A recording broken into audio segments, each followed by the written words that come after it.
تو اس کے ساتھ خیر خواہی یہ ہے کہ اس کو محبت کے ساتھ، پیار کے ساتھ اس کو جگہ دیا جائے، تاکہ اس خیر سے جو اس وقت میں ملنے والی ہوتی ہے اس سے آدمی محروم نہ رہے۔ اسی کے ساتھ میں پوری بات کو دھیان اور توجہ سے سننا کہ جسم بھی یہاں ہے اور دل دماغ بھی یہاں ہے، اس لیے کہ دل دماغ یہاں نہیں ہوگا، جسم یہاں ہوگا تو بھی بات اپنی جگہ پہنچے گی نہیں۔ اس لیے پوری طرح دل سے، دماغ سے مجلس میں شریک رہنا، عمل کی نیت سے بات کو سننا، اس لیے کہ اللہ کی طرف سے جو داد و دہیش کا نظام ہے وہ آدمی کی نیت ہے۔ اسی لیے حدیث پاک میں فرمایا وَإِنَّمَا لِكُلِّ امْرِئٍ مَّا نَوَىٰ، فرمایا ہر آدمی کو وہ چیز ملے گی جس کی اس نے نیت کیا۔ جب عمل کی نیت سے ہم بات سنیں گے تو اللہ عمل کی توفیق دیں گے، اور وقت پر اللہ تعالیٰ عمل کرا دیں گے، جی چاہے نہ چاہے، ماحول سازگار ہو ناسازگار ہو، حالات مناسب ہو غیر مناسب ہو، ہر حال میں عمل کی توفیق ملے گی عمل کی نیت کی برکت سے۔ اس لیے عمل کی نیت سے بات کو سننا، اسی کے ساتھ میں اچھی طرح بات کو سنتے ہوئے، سمجھتے ہوئے، اس پر عمل کرتے ہوئے اپنے گھر سے لے کر پورے عالم تک اور ساری انسانیت تک بات کو پہنچانے کی نیت سے بات کو سننا۔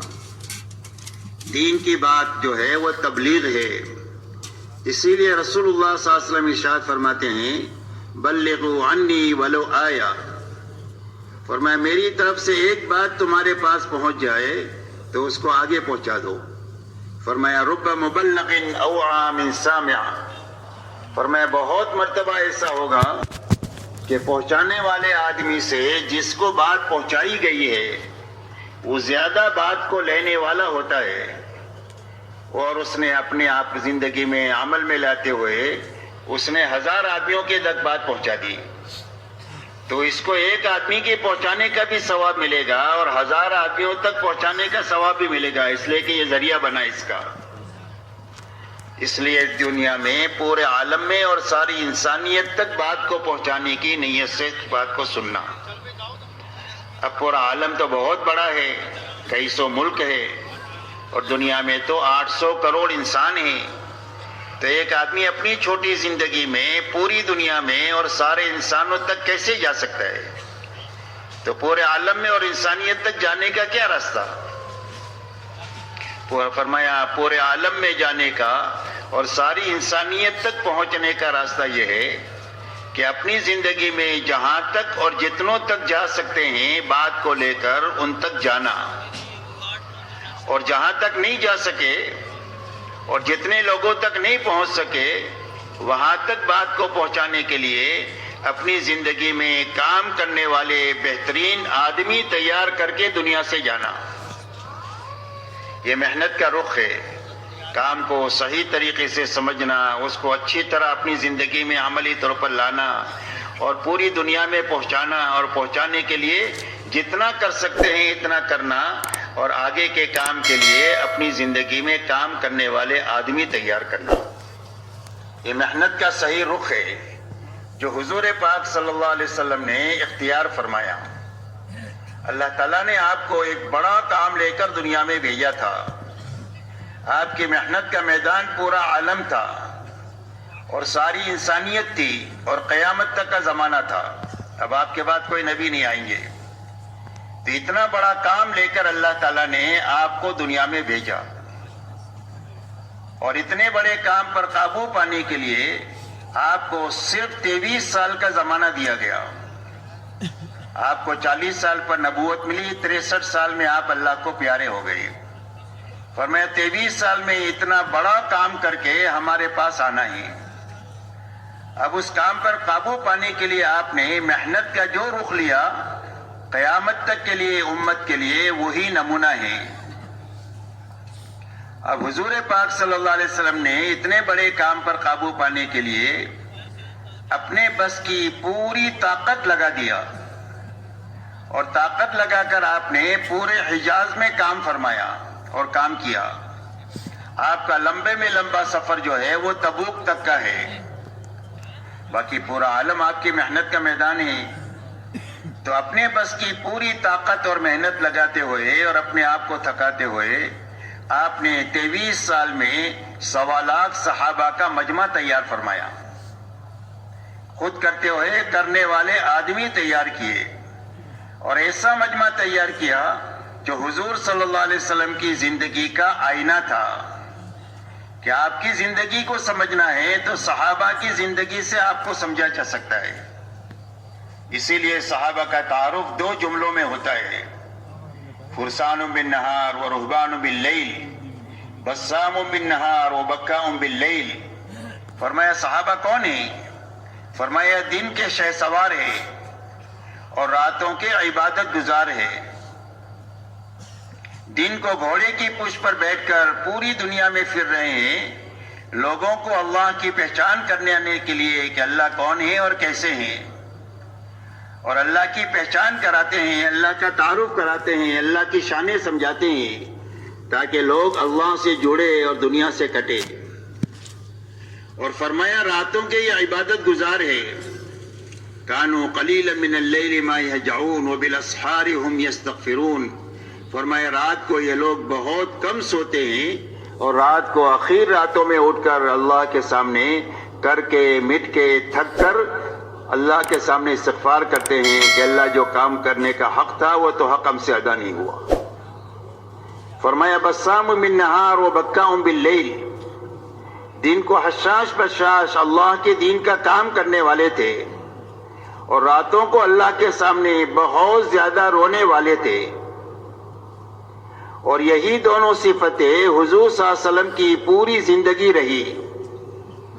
اسی لیے آپ کا پورا دن دعوت اور تعلیم کے لیے اور اللہ کی مخلوق کو سنبھالنے کے لیے، اور آپ کی رات کا بڑا حصہ اللہ کے سامنے مناجات کے لیے، دعا کے لیے، نماز کے لیے اور آہوزاری کے لیے اور قرآن پاک کو ترتیل کے ساتھ پڑھنے کے لیے۔ یہاں تک کہ رات کو آپ اتنا لمبا قیام فرماتے تھے کہ آپ کے پیروں پر ورم آ جاتا تھا، اور یوں آتا ہے کتابوں میں کہ آپ کے سینے سے رونے کی آواز ایسی آتی تھی جیسے ہنڈیا کے ابلنے کی آواز آتی۔ یہ آپ کا دن ہے، یہ آپ کا رات ہے، اور یہی دونوں چیزیں آپ کے مجمع میں منتقل ہوئی، اور آپ نے حجاز میں کام کرتے ہوئے جب یہ مجمع بنایا تو یہ مجمع بات کو لے کر دنیا میں گیا اور اپنی قبریں دنیا میں بنائی، اور صحابہ کرام رضی اللہ عنہ مجمعین نے اپنے ہاتھوں تابعین کا مجمع بنایا۔ تابعین صحابہ کے ہاتھوں تیار ہوئے، لاکھوں تابعین، اور تابعین کے ہاتھوں تبع تابعین کا مجمع تیار ہوا، لاکھوں تبع تابعین تیار ہوئے۔ اس کے بعد اللہ تعالیٰ نے اولیاء اللہ کا ایسا سلسلہ دنیا میں چلایا کہ ایک ایک ولی کے ہاتھوں لاکھوں آدمی دنیا کے اندر میں دین پر آئے اور اللہ کی طرف آئے اور جنت کی طرف آئے، یہاں تک کہ اللہ تعالیٰ نے پوری امت پر مہربانی کرنے کے لیے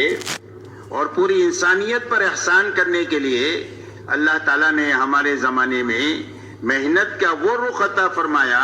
جو رخ حضور صلی اللہ علیہ وسلم کے زمانے میں اللہ نے قائم فرمایا تھا۔ آپ کے زمانے میں محنت کا یہ رخ تھا کہ جو آپ کی دعوت پر ایمان میں داخل ہوتا تھا وہ آپ کے ساتھ آپ کی محنت میں شریک ہو جاتا تھا، یہاں تک کہ 23 سالہ دور نبوت میں جتنے ایمان کی طرف آئے وہ سارے ایمان والے آپ کے ساتھ آپ کے دین میں بھی شریک ہے، آپ کی محنت میں بھی پورے شریک ہے، یہاں تک کہ دین کی محنت کے لیے جوان ہے تو دین کی محنت میں ہے، بوڑھے ہیں تو دین کی محنت میں ہے، مالدار ہے تو غریب ہے تو تاجر ہے تو کسان ہے تو مزدور ہے تو مرد ہے تو عورتیں ہیں تو غرض یہ کہ امت کے تمام طبقات کے تمام افراد آپ کے ساتھ آپ کی محنت میں شریک تھے، یہاں تک کہ ہر ایک کا جذبہ یہ تھا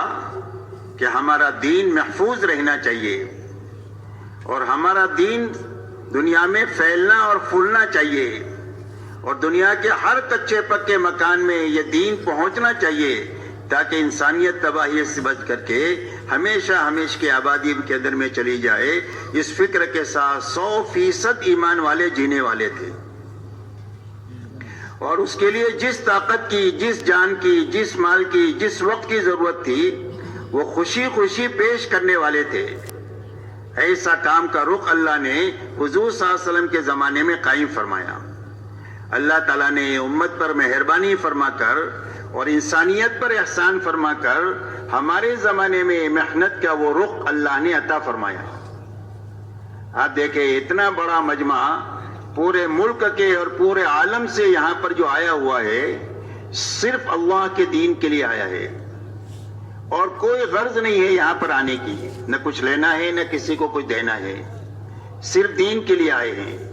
اور آنے والے امت کے مختلف طبقات سے متعلق ہے، جس میں جوان بھی ہے، بوڑھے بھی ہے، مالدار بھی ہے، غریب بھی ہے، بیمار بھی ہے، تندرست بھی ہے، شہری بھی ہے، دیہاتی بھی ہے، پڑھے لکھے بھی ہے، ان پڑھ بھی ہے۔ غرض یہ کہ پوری امت اللہ کے دین کے لیے، دین کے کام پر مجتمع ہے، اور ایسا طاقتور کام اللہ نے عطا فرمایا کہ ایک آدمی صحیح محنت کو اپنا لے اور صحیح فکر اپنا لے اور اس پر اپنی دعا کی اور محنت کی طاقت لگا دے تو پورے گاؤں کو، پورے شہر کو، پورے ملک کو، پوری یونیورسٹی کو ایک بچہ صحیح رخ پر لانے کا ذریعہ بن جاوے۔ آپ کو دنیا میں سینکڑوں مثالیں ایسی ملے گی کہ گاؤں میں ایک معمولی آدمی نے دعوت کے کام کو صحیح رخ سے لیا، صحیح فکر، صحیح محنت لگائی، صحیح دعا کی طاقت لگائی تو پورے گاؤں کا رخ جو ہے وہ دینداری کی طرف لے آیا اور دعوت کی طرف لے آیا۔ ایسے شہر ملیں گے، ایسے ملک ملیں گے کہ اس ملک میں ایک دیوانے نے اللہ کے دین کے اوپر، اللہ پر اعتماد کر کے اپنی تمام تر توانائی کو لگانے کا فیصلہ کر دیا تو اللہ نے ایک آدمی کے ہاتھوں ملک کو کھڑا فرما دیا۔ اس لیے میرے دوستو، اللہ نے ایک بڑا کام ہمیں عطا فرمایا ہے، ہمیں اس کام کو اچھی طرح سمجھنا ہے اور اچھی طرح کرنا ہے، اور اچھی طرح کر رہے ہوئے اچھی طرح کرنے والے آدمی تیار کرنا ہے۔ اور سمجھنے کے معنی پہلی بات تو یہ ہے کہ سمجھنا ہے کہ اس محنت کو اچھی طرح کرنے کے نتیجے میں اللہ تعالیٰ کام کی سمجھ ہمارے دلوں میں پیدا فرما دے، یعنی کام پر یقین پیدا فرما دے۔ مولانا الیاس صاحب رحمۃ اللہ علیہ ایک مرتبہ اپنے مجمع سے بات کر رہے تھے، بات پوری کرنے کے بعد یہ فرمایا، کیوں بات بھائی سمجھ میں آ گئی؟ تو مجمع نے کہا بات سمجھ میں آ گئی۔ تو مولانا